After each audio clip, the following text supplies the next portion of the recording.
Okay, first question right in front of us. Bob Halliday, WRL.com. In your 4-year coaching career, have you ever been part of a game where a lane violation was called? I played 4 years here, 12 years in the NBA, 9 years as an assistant, and now 4 years as a head coach. And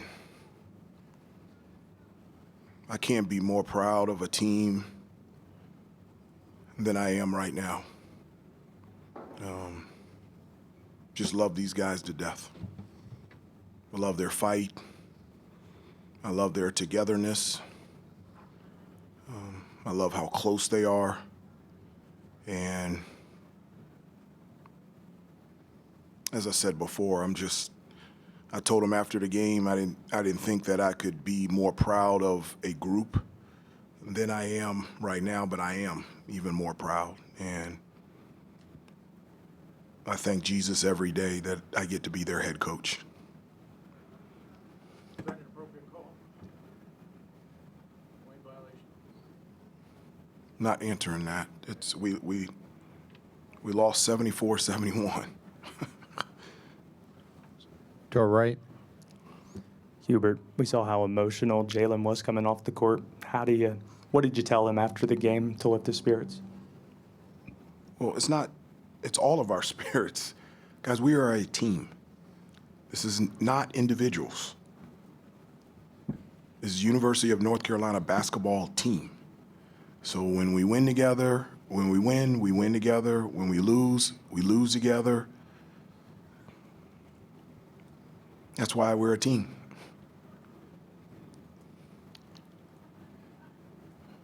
Okay, we'll take questions for RJ.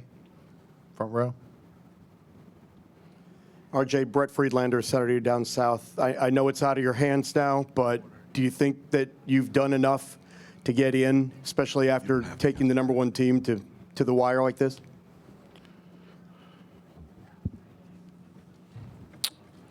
I think we've shown these past couple of weeks that we are a tournament team. We're a special team. I think the way, if you look at the trajectory of our whole season, the way we dealt with adversity and perseverance, especially these last couple of weeks, we overcame all of that. And you couldn't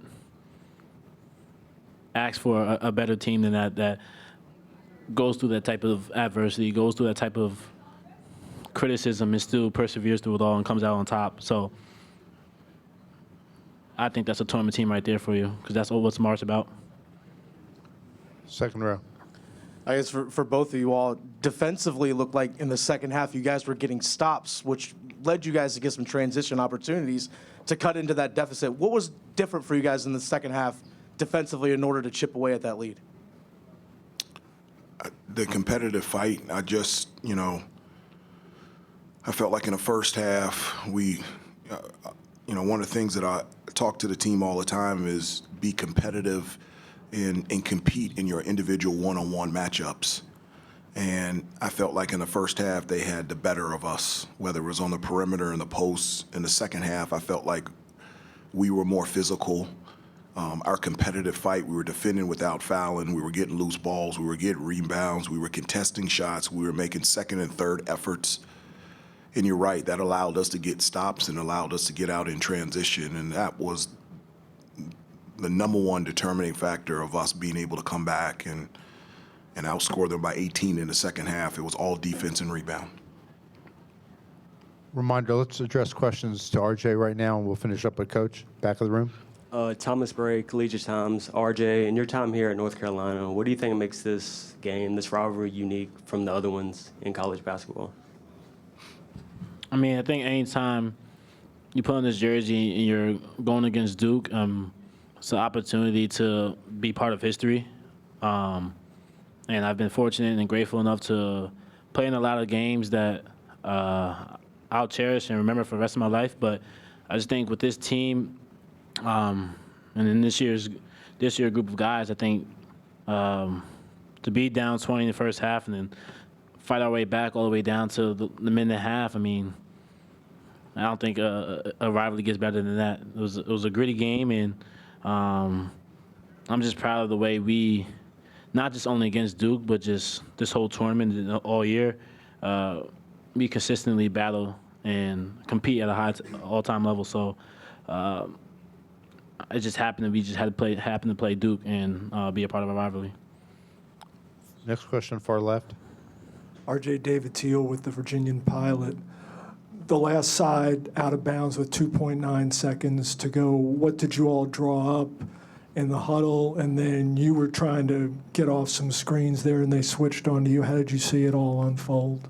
Yeah, I mean, we had Seth take the ball out, and then they had, I think their big man using his height and length guarding Seth, and they switched 1 through 5. So I tried my best to get the ball in. It was kind of obviously difficult for Seth to make the pass, just when you have a 7-footer over the top. And, yeah, that was basically the play.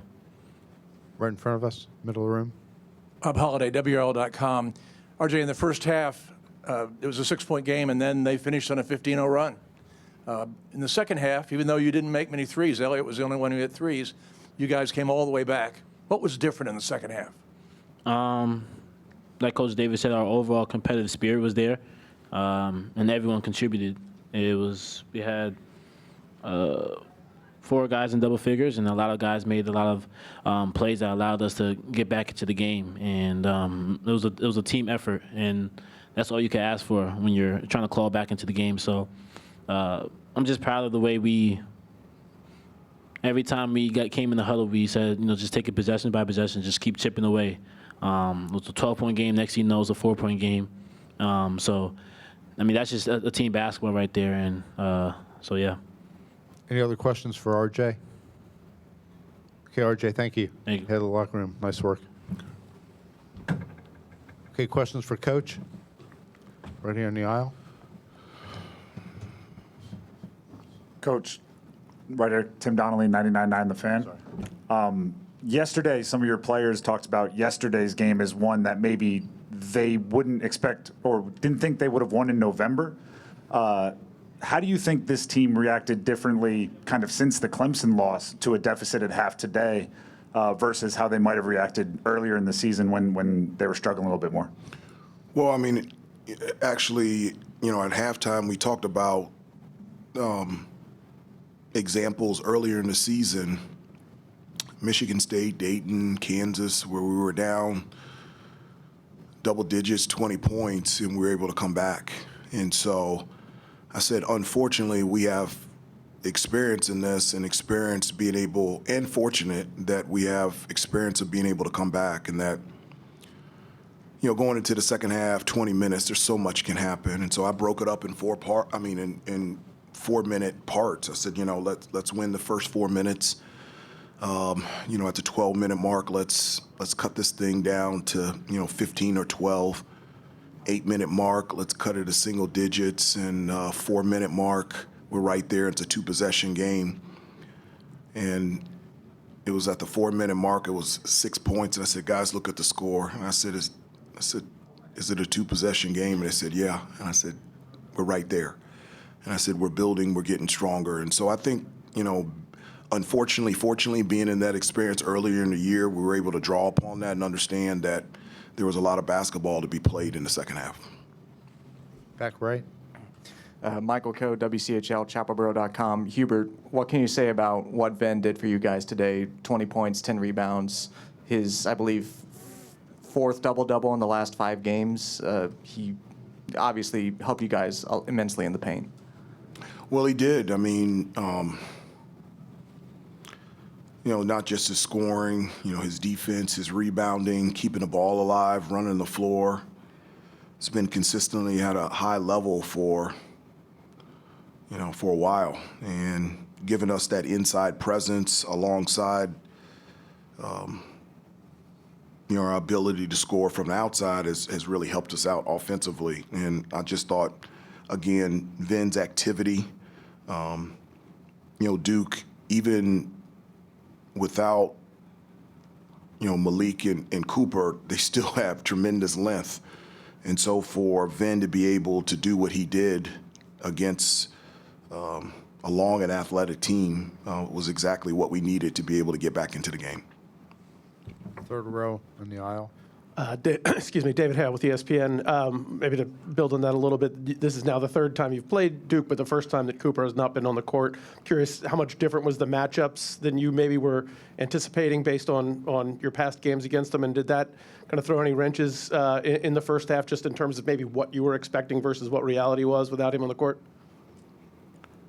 Well, I mean, Cooper, it's a very good chance he's going to be National Player of the Year, and the impact that Malik Brown has out there on the floor, his ability to defend and rebound. He's an excellent passer. He hit 2 threes against us a week ago at our place, and so. As I said before, Duke is the #1 team in the country because they are a team. It's not just 1 or 2 guys. It's a number of guys that are really impactful and really good on both ends of the floor. So even without those 2, they had different lineups, but the way that they played on both ends of the floor was the same way that they played the previous 2 times we played them. Third row right in front of us. Coach David Glenn from the North Carolina Sports Network. So much of this sport is defined by whether you make the NCAA tournament and what you do there. How do you view that part of your job when it comes to success or falling short of that? I don't look at it that way at all. I'm on assignment, and I know that Jesus has put and placed and purposed and planned me to be here, and my job is to walk with him. My job is to abide in him and to serve these kids and give them everything that I got every day. And it's a blessing and an honor to do that and to have these experiences with these kids every day and for the rest of my life. That's even more than success. That's a blessing, and it's something that is with me for the rest of my life. Last question. Coach Brian Murphy with WRAL. Your team seemed to think that they had done enough to get into the tournament. How will you spend these next couple days waiting for official word, and do you think you have done enough to get into the tournament? We're going to go back home. And one of the things, the most thing that I've been proud of this group is, and they're good questions in regards to the NCAA tournament. And those are questions that have been asked over a month. And for our guys to stay focused on what is real, and that was being the best team that we could become, continue to prepare, practice, and play. Whomever we're playing, keep our eyes focused straight ahead on the competition right in front of us and be the best that we can be. And for a month and a half, we basically played must-win games. And in that situation, our team played the best. That's pretty cool from a bunch of kids. And so you want to talk about success or proud, I can go a number of different directions on that one. Okay, thank you. That was too good of an answer. That's a good one. Thanks, Coach.